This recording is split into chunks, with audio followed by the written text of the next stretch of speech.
खुलुमबाय। दिनै 12 जुन 2025 गिबियावनो गोजोन फुंबिलिनि गाहाम हामलायनायखौ बयनिसिमबो जासिहरनाय थाबाय। राशिफोरखौ फरायनायनि सिगां आंनिफ्राय आनान गसाइनिसिम आरज खालामनाय जायो दि दिनैनि साना बुहुमनि साफ्रोमबो सुबुंफोरनि थाखाय गाहामैनो गाहाम बारलांनो हायो। जेबो खैफोद आफोद जायालासे फैदो दानिया दिनैनि राशिफोरखौ खोनासंनो गिबियावनो दङ मेष राशि। जेखि जाया मुगैनाय आखु जानो हागौ, गोसोखौ हमथाना था।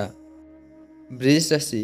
मानिबा दायाव सन्देह खालामजानो हागौ, जेरैबो सांग्रां जानानै थानांगोन। मिथुन राशि। गोसोआव मानिबा बिग्रायखांनाय जानो हागौ, जेखियानो जाया गोसोखौ हमथा। कर्कट राशि। रोंगौथिनि थाखाय माबा मोनसे बान्था मोननो हागौ, गोजोन मोननो हागोन, मोजां सान। सिंह राशि। नखरनि साफ्रोमजोंबो मिलन जानानै थानो हागोन, गोजोनै सम बारहोनो हागोन, मोजां सान। कन्या राशि। जेखि मावा फालांगियाव मुलाम्फा खालामनो हागोन, बे राशिनि थाखाय गाहाम सान। तुला राशि। बहाबाफोर दावबायनानै गोजोननाय लानो हागोन, दिनैनि दिना मोजां। वृश्चिक राशि। बोरैबाफोर देहायाव जोखोमफोर मोनबायबायनो हागौ, जेरैबो सांग्रां जानांगोन। धनु राशि। मोजां रोंगौथिनि थाखाय मान बावनो मोननो हागौ, गोसोखौ गोजोन मोनगोन।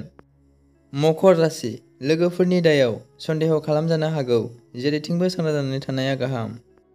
कुम्भ राशि। बे राशिनि बेफार फालांगि मावग्राफोरनि थाखाय मोजां सम, फाननाय बायनायाव मुलाम्फा जागोन। मीन राशि।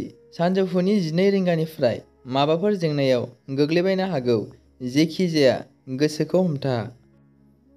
दिनैनि राशि फरायनाया एसेनोसै। गोजोन्थों।